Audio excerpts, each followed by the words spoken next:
To the wall, tell them they are drunk. Broadcast is live. Broadcast is live. Here we go, y'all. Y'all know who I am. My name's Marty Tate. I call myself I'm Party Marty, and we're on It's Party Marty. Let's talk. Good evening, Gina Lee. Good evening, Good Marty. evening, Karen.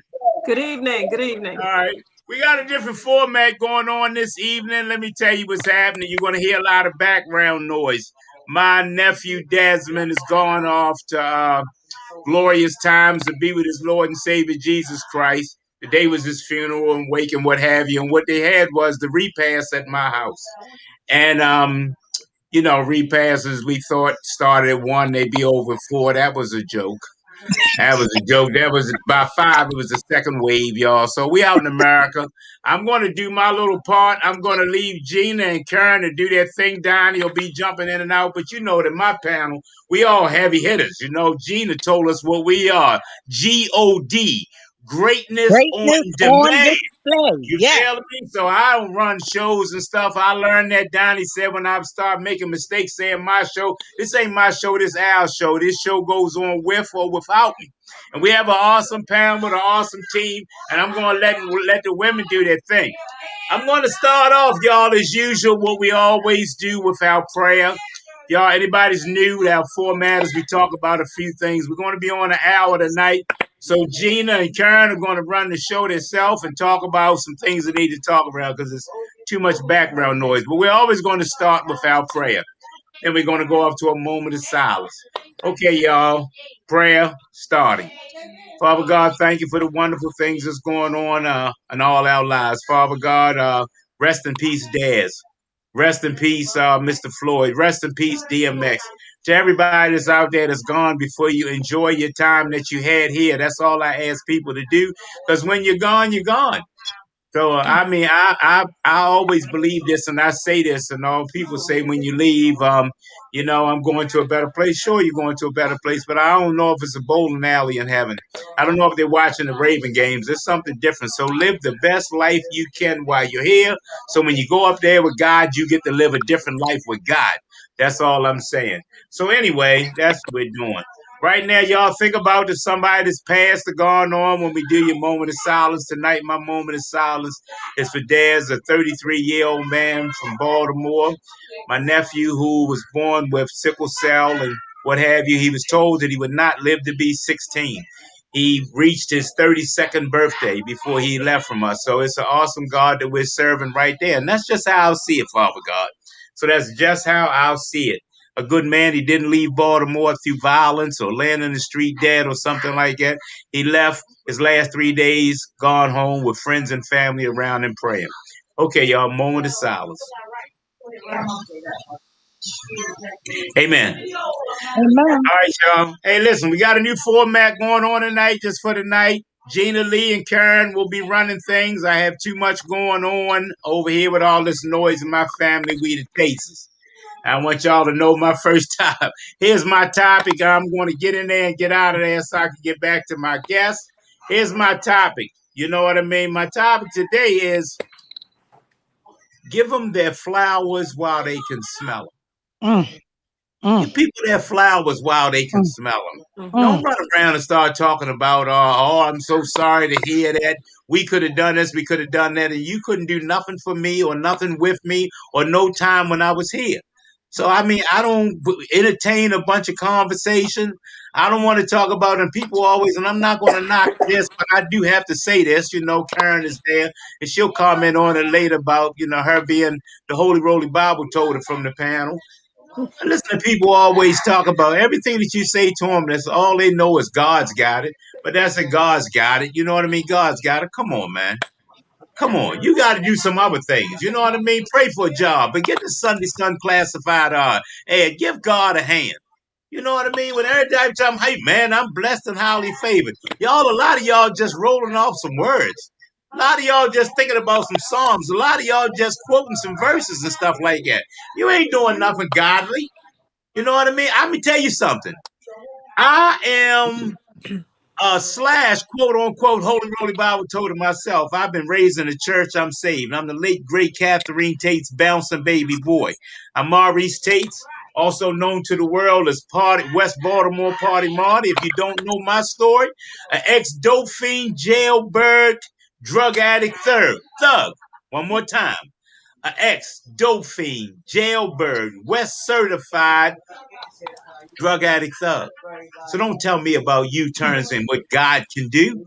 God took my little dusty self and shook me, and here I am today. I got the same dope cokes and readies that I always had, but natty, cotton candy, popcorn, and moon bouncers. That's the Amen. same thing that's going on. I gave myself some time. I just called my producer before the show, thinking that I had time, and I just said to Donnie, I said, Donnie, I'm sitting over here, I'm beat up. It's a lot of noise and stuff in my house. I won't be able to do this. And I felt bad for it. Then I hit him with a good word. I said, actually, from a little sorrow and having fun, I'm semi-inebriated. And all Donnie said was inebriated. Good word, Party. You know, we can still get it done. You need to do what's best for yourself tonight. No chaos, no confusion, no you let me down, no nothing. Do what's best for yourself tonight. And then when I said to him, I said, well, I'm going to step away, but my team. And I could hear him say, huh? I said, Gina Lee's coming on. She got a couple topics, as usual. Karen doesn't have a topic. She's just stepping through the door, but she's going to think it up on the fly as we go. And all Donnie said was, hats off, Party. Hats off to my crew, Donnie said. Karen, Gina, thank you, thank you, thank you. Let me bring my topic home before I step off. Yo, amen.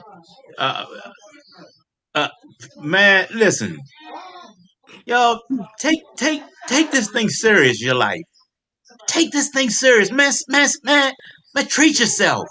Don't always drive the worst, oldest, raggediest car. Get yourself some decent transportation. Every now and then, get yourself a nice outfit to wear. Every now and then, take yourself to the movies. Every now and then, take that woman out to the mall. Yo, do something while you're here so that all your conversations and stuff when you leave aren't somebody saying lies about you. How good you were when we was in church. Well, you wasn't good and we wasn't in church. They're called lies. They're called lies. Live yourself a half decent life while you're here so that when you can leave away from here as Daz did, surrounded by friends and family. Leave away from here, you know what I mean, as a half decent person. Leave away from here with some memories. Before I go, as usual, I'd like to thank our producer, Donnie Glover, BMoreNews.com, BlackUSA.News, for giving us a platform and a format always to follow. His show starts at 10 o'clock every a.m., Monday through Friday, where he talks about politics and important events happening in our world today, a whole bunch of big boy stuff. Every night we have another topic like mine tonight, 7 p.m. We have sisterhood. We have the town meeting, just different topics. And these things are about different topics. Now, tonight, I'm going to leave my panel over here to do their thing. And I know I leave them in very capable hands. Because one thing that Gina Lee has taught us with our panel is G-O-D. What's that, y'all? Greatness on demand. That's what's up. You talking about the A-team. Hey, y'all, I got to get back to my family and entertain and do what I'm doing. I leave y'all with the hosts and stuff like this. Here's what I'm going to do. Here's when I hit them Eminem. You know what I mean? Right now, Donnie said, never leave out since I won't get to do this. If y'all don't know, even when I leave now, here's how I go. I have a favorite rapper. His name is Eminem. I don't care if he's white, black, or green. He's good what he do. He has a song that reminds me of me. I live this format, and it simply says, you need to lose yourself with the music, the moment. You have to own it. He said to never let it go. This is the podcast that we do. I only get one shot. I never miss my chance, opportunity, or blow. This is once in a lifetime. I'll catch y'all next week, yo. Donnie, do your thing. Gina, do your thing. Karen, do your thing. Everybody out there, TV land, chime in, please. Put some comments up there. Keep this going, and y'all keep my panel strong. And as we always say before we leave, no matter what, to God be the glory.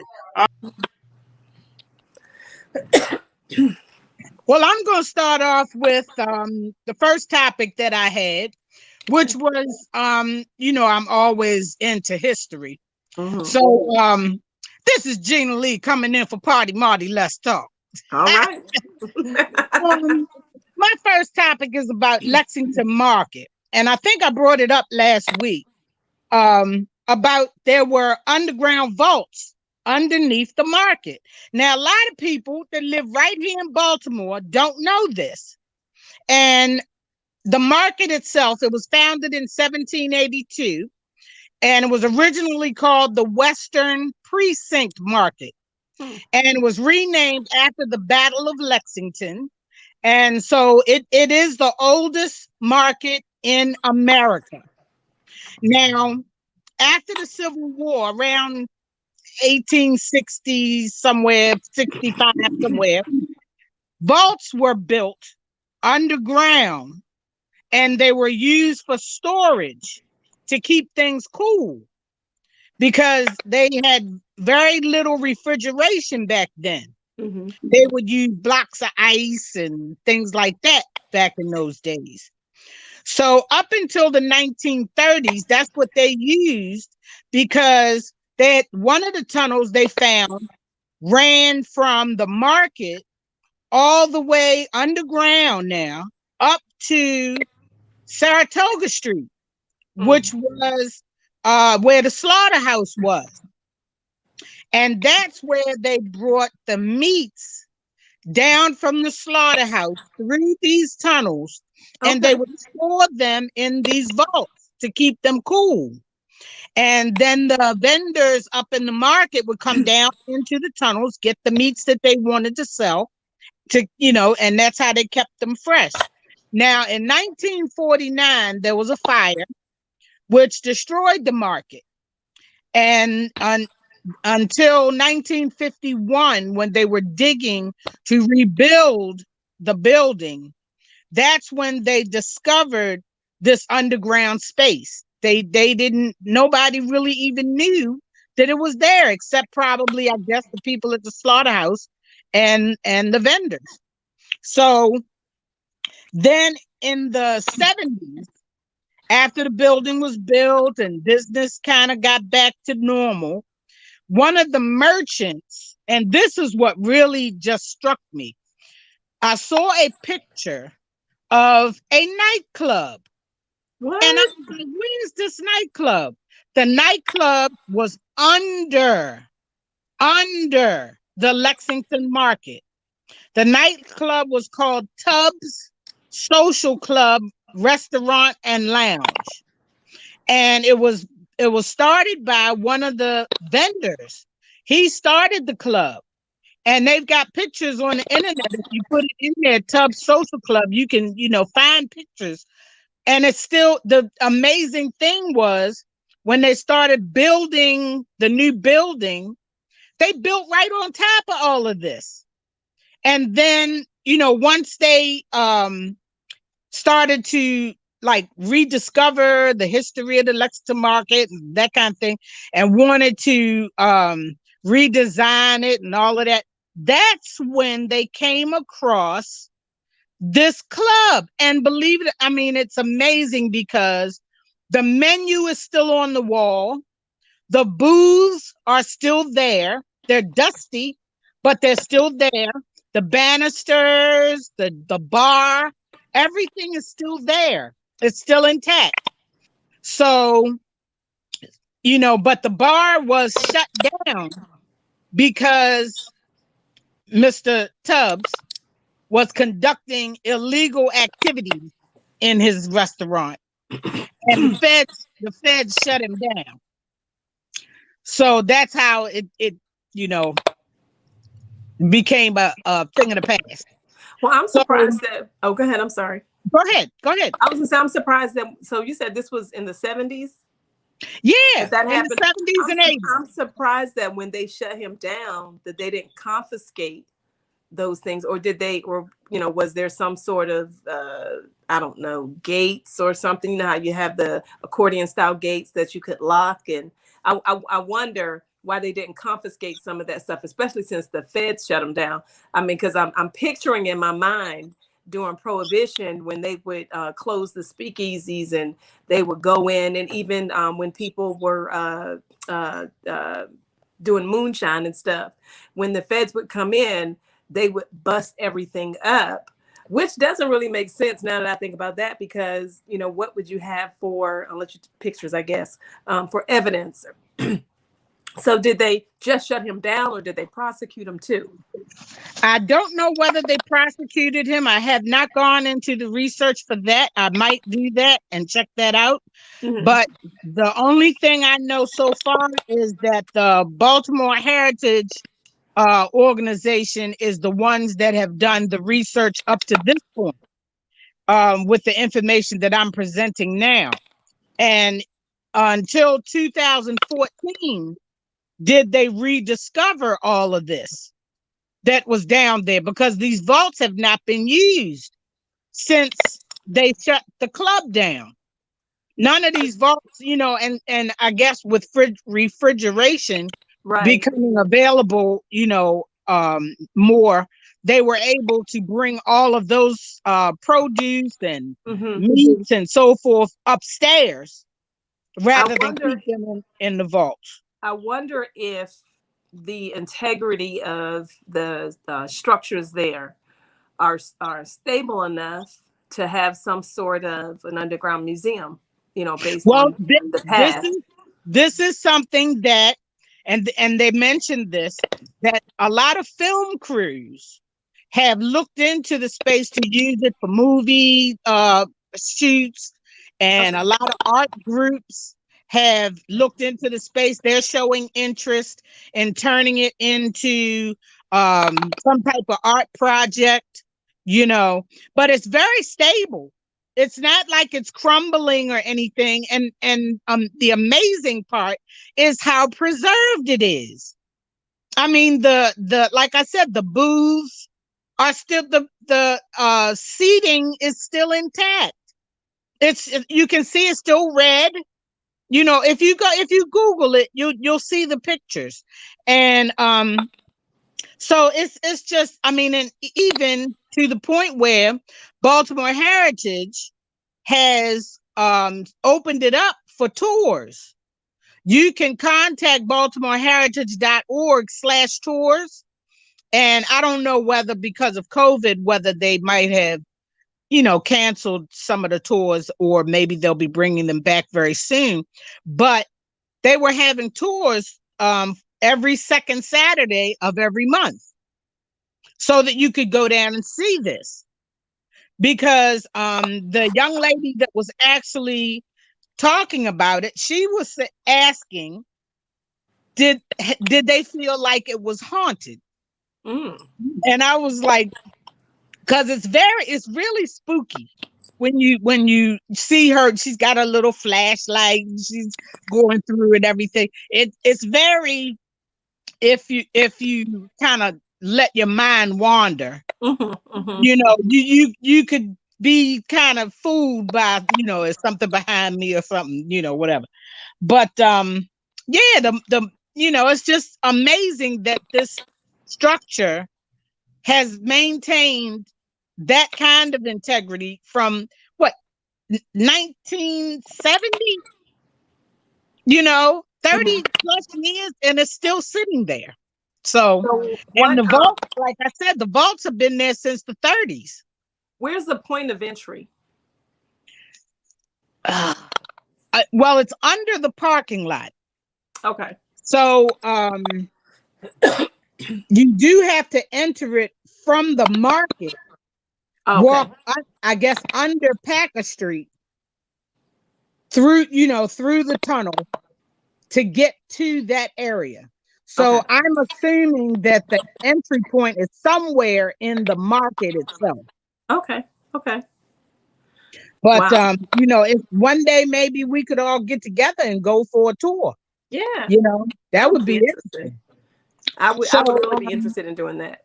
Yes. And then you know, they talked with Miss Fadley, and she was, you know, just giving them a little bit of background on Fadley's. It was opened in 1886.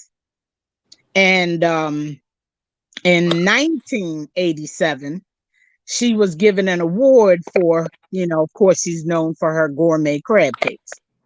So Okay. that was, one of my topics.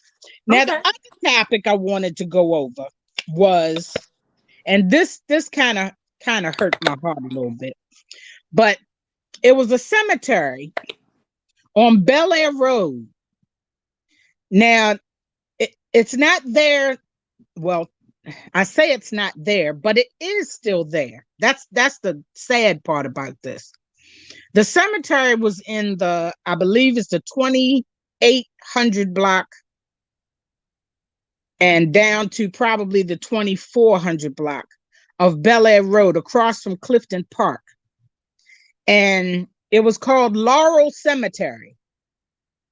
And this was the first non-secular cemetery where a lot of middle-class African Americans were buried there. Over 200 Black Union soldiers were buried there. And it was established in 1852. Okay. Now, over the years, just like a lot of other Black cemeteries, it had fallen into disrepair. The weeds and everything had grown up over the tombstones through vandalism. Some of the stones had been turned over. It was neglected. It was neglected really bad. Now, in 1920, houses were built around that area.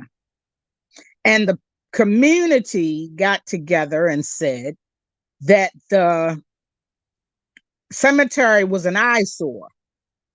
Because what started to happen then was, as families started to inhabit the community, dumping started to happen. Refrigerators, toilets, all kinds of just awful things thrown into this cemetery. Well, the community got together and told the city they wanted something done. So rather than clean it up, what they did was the city figured out a way that they could make money. They didn't consider that you're representing lives here. That people how are they going to visit their loved ones? Okay. And the city sold, and we're talking about 15 acres of land. They sold this land for $100. Can you hear me? $100. And because when they sold it, the company that bought it then resold it for a profit and made thousands and thousands of dollars. Okay. So the NAACP got whim of it, of course, because the people were like, my mother's out there, my father, my brother, my son, so and so. And so the NAACP tried to fight it. But at that time, we're talking about 1950s, at that time, there were no laws protecting African Americans, for issues such as this. Yeah, yeah. So the city claimed they moved 300 of the bodies out to a cemetery in Carroll County. Where the families can't get to them. Where the families can't get, they don't have transportation to go all the way out there to see these. So anyway, and as I was putting this together, I just got more and more angry. But that's not counting the 5,000 to 10,000 other individuals who were buried there. And we're talking about middle class African Americans who were servants or maids or whatever for white families. So they were considered middle class Black African Americans. And then they weren't moved. They were just bulldozed over. So in 2015, a college professor from the University of Baltimore got wind of this story and started researching.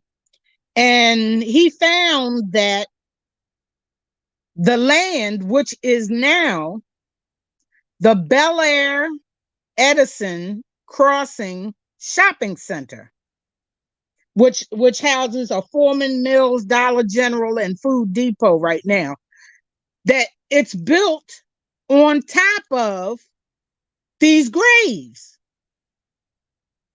And he went out there just to observe, just to observe. And as he walked up the hill, he stumbled across a headstone. So with that, it bothered him like it's bothering me. And he got permission to do an excavation.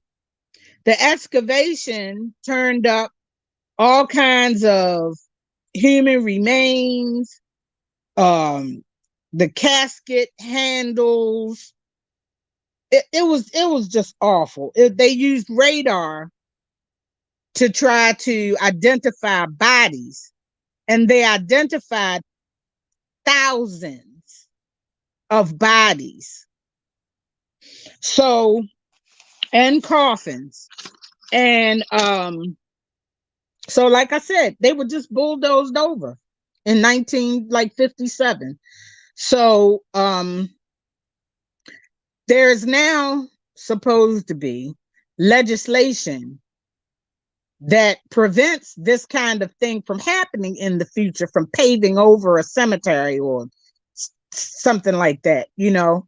But it's just so sad that, you know, African Americans were treated like trash while they were living, and then you even gonna treat them like trash after death. You know, it's just so sad. It's just so sad. So we'll get this. That is not uncommon. No. There are here in North Carolina, just maybe an hour west of me, there are projects that were built on top of cemeteries. And most of the people that live in the projects are who? Mainly African American. Yeah. And there's a couple of places like that in Alabama as well. So it's not uncommon that they would bulldoze over, you know, raise, you know, RAZE, a cemetery, and then build structures over top of it. And typically it's project style housing is what they did. They were looking for available space to provide housing, and they would destroy the cemeteries to do that. Now, in most cases, the cemeteries are hundreds of years old. But in you know, of course, for anyone, that's still desecration. I mean, you think of the Native Americans and how they consider their burial grounds sacred. And you think of, you know, your ancestors are there. And I mean, even, excuse me, people don't visit graves as much as they used to, but you still take comfort in knowing that your loved one has a final resting place that's undisturbed. So, you know, but so I don't know whoever thought that, you know, it made sense or that morally that it was sound to do something like that. Well, you know, the thing, and this is what it all boils down to. It's money. Yeah. This is what it all boils down, because in 2014, this is when they sold this property to a Florida-based business, and get this, for $12 million. And they built a shopping center. $12 million. and they bought it for $100. Yeah, The city yeah, did. yeah. So the They knew return, they huh? were going to make a profit. They knew Yeah, it. definitely. You know, Definitely. I mean, and it was prominent members of African American society that were buried there. One of them is Bishop Daniel Alexander Payne. He was the first African American president of an American college, the first. And Frederick Douglass came to Baltimore to speak when they presented the monument for Bishop Payne. Frederick Douglass. Okay, so we're not talking about Leroy Damsey. I mean, even though there was a Right. plenty of unknown, well, I'm saying unknown, but not As prominent. Right. But they were human beings. Absolutely. You know, Absolutely. they were lawyers, they were politicians, they were clergy. You know, these people deserve to be in their final resting place undisturbed. Right. Even they even have a descendant who was above. Cab Calloway was buried there. You Wow. know, Wow. not Cab Calloway, No, but but his descendant. like Right. someone above him. Right. You know, it's just, and then even if that isn't enough, that they made money off of it, where they moved them to, Yeah. the site in Carroll County, has not been maintained either.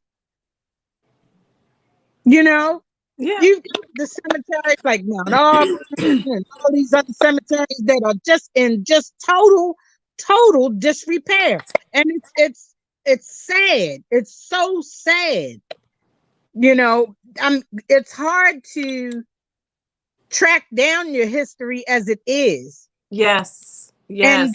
you've got this kind of thing going on where they're just going to bulldoze and pave over top of you, of your ancestors.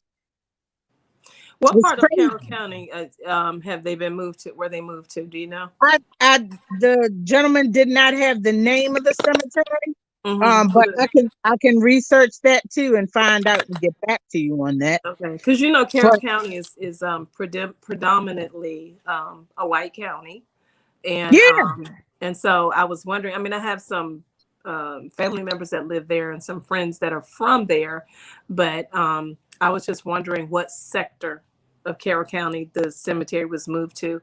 mhm. Excuse me, and then recognizing, of course, that if it wasn't maintained within eyesight of people, you certainly know it wasn't maintained within, somewhere in the rural area. So, Right, right, right. You know, so it's I mean it's probably something that you probably would almost overlook yeah, at this point, you know. So those were my two topics.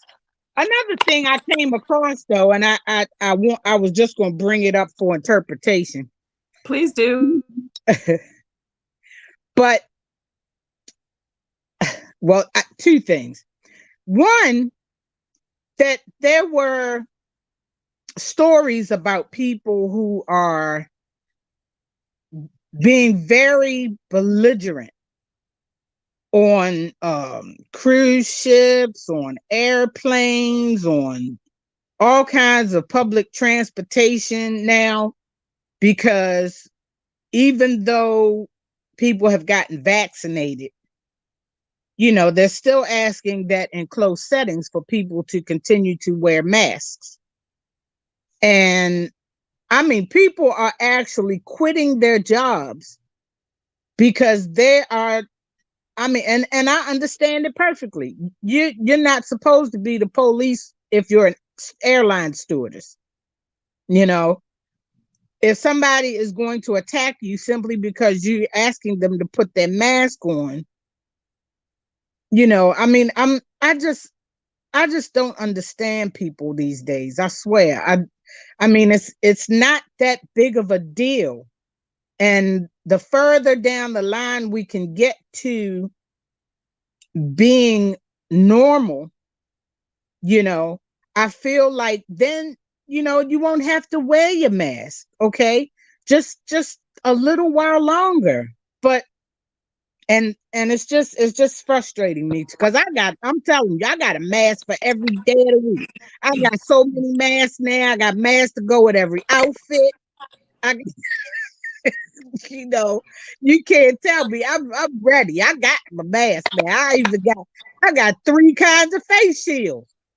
I'm Well, ready. I think, excuse me, just like the argument has always been, people feel like you're infringing on their right not to wear a mask. I mean, I can't tell you, I have a sign on my door at work that says you have to wear a mask to come in. I can't tell you the number of clients and their ethnicity that come in boldly without a mask.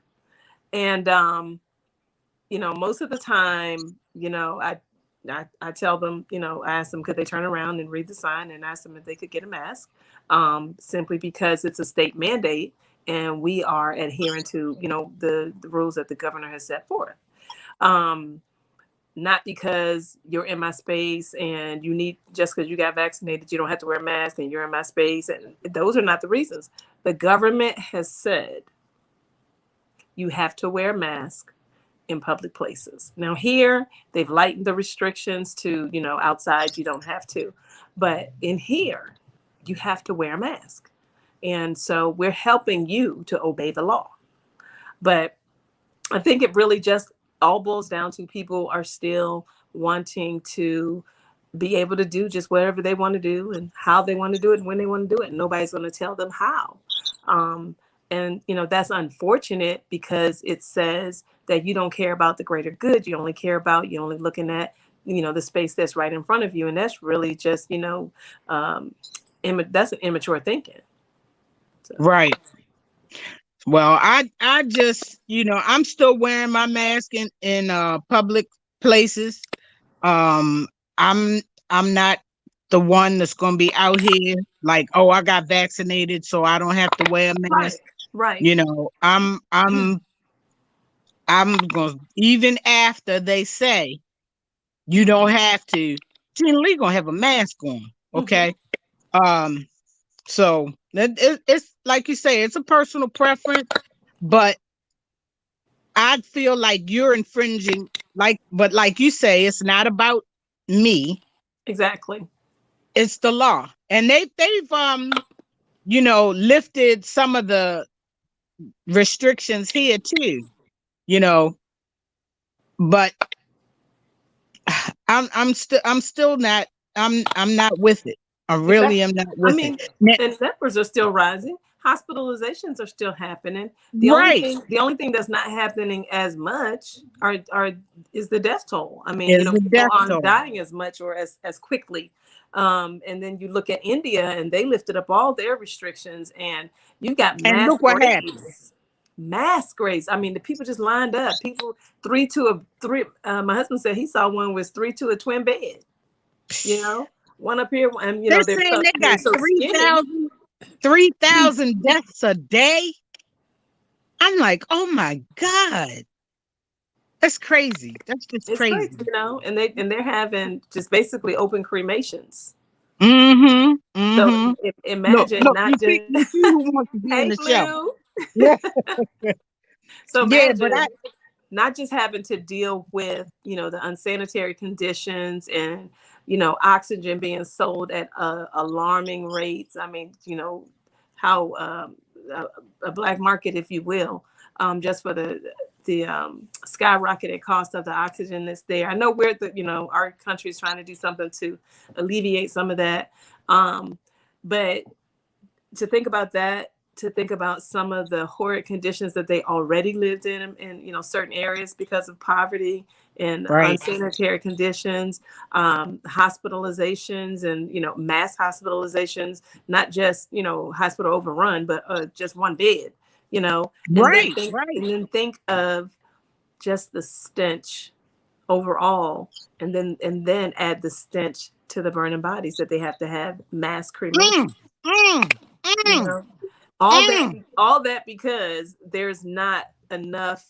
Well, one their situation is a bit more drastic than ours, but the bottom line is people have it so much worse, and all we're asking you to do is wear a mask. Oh yes, that's it. That's it. That's it. I the mean, very I mean, minimum. you would think we're asking them to go back to quarantining. We're Right. not even asking you to do that. Just put the Right. mask on. I Yeah. can still hear you, see you, talk to you, be around you, or whatever. I just, just wear the mask. You know. Anyway, Well, imagine the but like surgeons I was that have saying, that. I was just saying, I just feel bad for people who, say they were enjoying their job as a stewardess or a customer service person, or what, they were enjoying their job. Mm-hmm. Now all of a sudden you feel like you're putting your life on the line to go to work. Yeah, definitely. It's crazy. It's just crazy. And then they got people who are threatening to open the emergency doors and What? all that kind of, I mean, just crazy stuff. You mean on an Because airplane? Excuse me, you mean on an airplane? yes. What? Because somebody made them ask them to wear a mask. Yes. They're like, well, I'll and they like, well, I'll get off, and they'll start pulling on the darn emergency. I'm like, are you kidding me? That person, it's more than the mask. That person has an anger management issue. It's way past the mask at that point. But see, the thing is, honestly, I'm fearful about certain modes of transportation as it is. If I can't drive or get on a bus or a train, I'm probably, gonna think twice about it. I can fly. I don't have a problem flying. I think I ain't getting on nobody's boat. You forget that. So you can't drink that much water, huh? No, I can swim. Me and Marty tell you, I'm a good swimmer. I was a lifeguard for 15 years. I can swim. Oh yeah, but you can swim. So I can't. I don't want to be on the Titanic or whatever. So, but it's just, like I say, it's just people that are serving the public are really getting a short end of the stick where this whole thing is coming down. And I feel sorry for them because they, like I said, a lot of them enjoyed their jobs. Mm-hmm. Yeah. So it's just the disrespect for customer service, and really, not even customer service, just the disrespect for basic human dignity. So right. So I don't know. It's a lot. Okay. What do you think about the Bill and Melinda Gates divorce? Say that again. What do you think about the Bill and Melinda Gates divorce? Well, I hadn't heard much of it, but excuse me. How can I say this?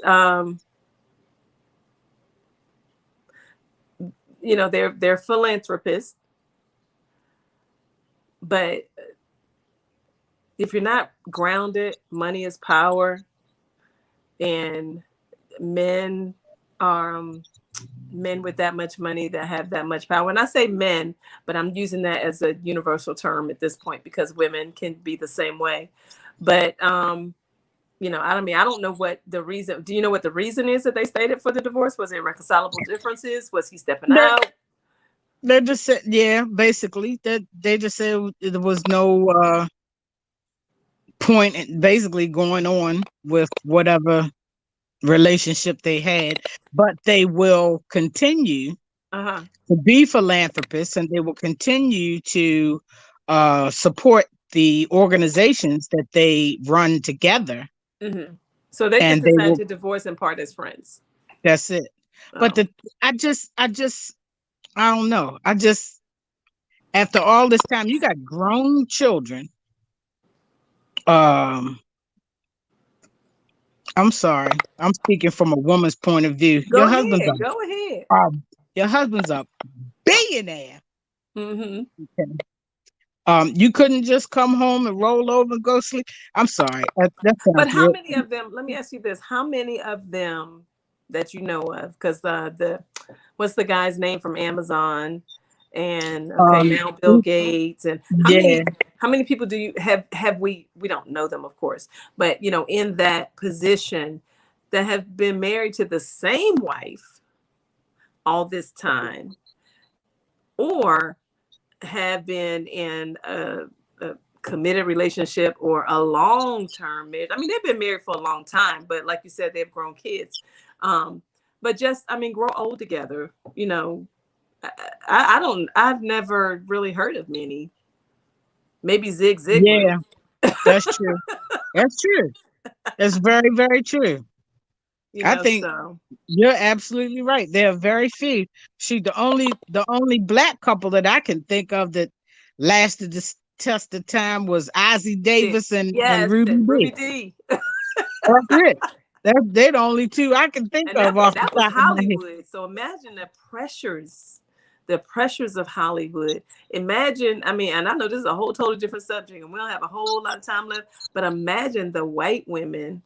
And I recognize it's not a white show, it's not a black show. Right, I right. recognize that, but I'm just thinking about the pressures of Hollywood during the time that they were extremely popular, you know, in the film industry. And they even had a sitcom for a little bit, didn't they? Or a variety type show, not a variety, but I can't think of the type of genre of show I'm talking about, but Right. I know that there was some sort of other public interaction. And can you imagine the white women that would have been after him, or the white men, or just other ethnicities? Let me say it that way, because I can't just Right. bring it down to white, but I'm just saying in Right. America, that's what it Right. boiled down to in that time period. But that would have been after either one of them. I mean, and Hmm. even if there were some indiscretions, neither one of them talked about it. Right. You know, Right. so but I don't know. I don't know. I know marriage takes a lot of work. It Yes, just it does. depends on how hard you want to work. And see, and I guess I'm partial because I've never been married. Mm-hmm. So, I speak from a single person's point of view. Mm-hmm. As a lot of people who have been married could probably speak about this much better than I could. Mm-hmm. But in my view, I was like, girl, you leaving a billionaire, but I mean, and I mean, and I was saying myself, I mean, he ain't like drop dead gorgeous or anything, you know what I mean? But it never was. But I mean, you fell for him, but anyway, I was like, But love is a choice. exactly. Love is a choice, and we choose to And love you every couldn't day. choose to stay there for another, what, few years? Because, well, anyway, I just, you know what? And I honestly, I understand because I mean, anytime I mean, look at Michael Jordan and his wife. Mm-hmm. He had buku money. Say uglies to the bone. Yeah, I hear you. Yeah, but they met in college, and Yeah. I just think that well, here's the bottom line.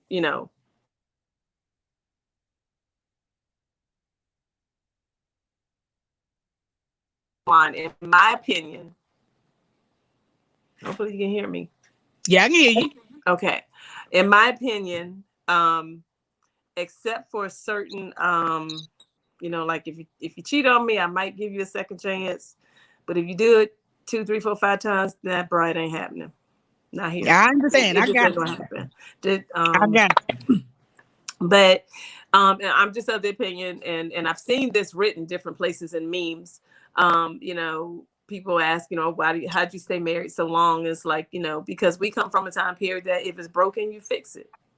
Right. You don't Right. throw it away. And one of the things, I mean, my husband and I both come from parents who have divorced and remarried and family members, and we just decided that that's not what we wanted, and if we were going to do this, we were going to do this, good, bad, and ugly. So I understand. I understand. I'm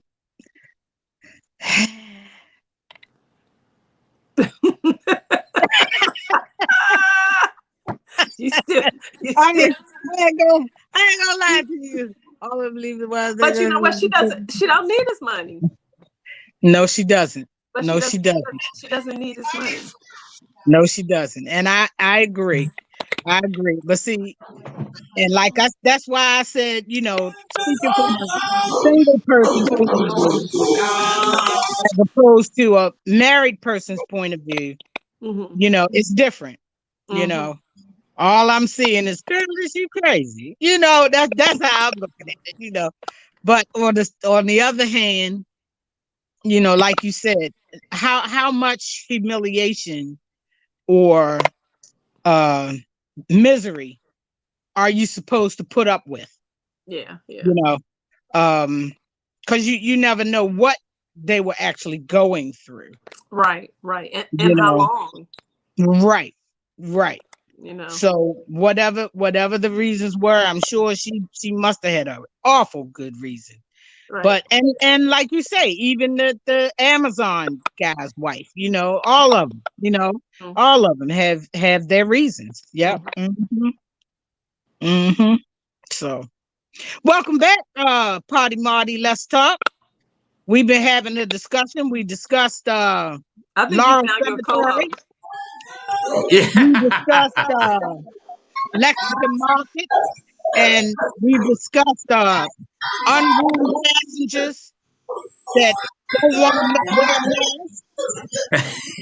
And we're discussing the Gates divorce. What exactly is the gate divorce? The Bill Gates and Oh, Bill Gates divorce. Wow. and what's her name? Melinda. Melinda. How much money did she get out of that? She has her own. Oh, she already had money. But see, they have together. and we were discussing different points of view, because see, I'm speaking from a single person point of view. Karen is speaking from a married point of view, and I'm like, in my mind, I'm like, you gonna leave this man? He a billionaire, and like Karen said, it sometimes you just can't put up with that stuff no more. For all the money in the world, it ain't worth it. On that note, like I'm saying, thank you very much for keeping everything going. I'll jump in and just comment on something. I really didn't get the format of what y'all was doing, but thanks for enlightening me. But I can tell you this, though, because I've never been married before. This is my first marriage. I didn't get married till I was in my 60s. And I've pretty much given up on marriage. Giving up on marriage, meaning it just, like yourself, Gene, it just wasn't anything that I was just going to rush off and do just for the sake of saying that I'm married and be unhappy. I wasn't doing it. You know what I mean? Gene, one of your things Gina, is you are so independent, and I guess that's fancy for when I say a person got their own money. You work, you recharge yourself. So really, you're not dependent on a man to do anything. You always had your own attitude, and one of your strengths and weaknesses is you come from a family of educators, so you know right from wrong. You know right from wrong. I'm not gonna put up with you just so I can say that I'm with you and I'm going to do this and do that. You ain't never been that type of person. Like I'm saying, I grew up with Gina when Gina was a female in a male's world, and she didn't know. When we fought, literally, Gina Lee was swinging with the rest of us. We had pool fights. She was swinging with the rest. We rode horses on Sunday. She rode horses on Sunday too. That's just how we came along. Women weren't dainty. They weren't.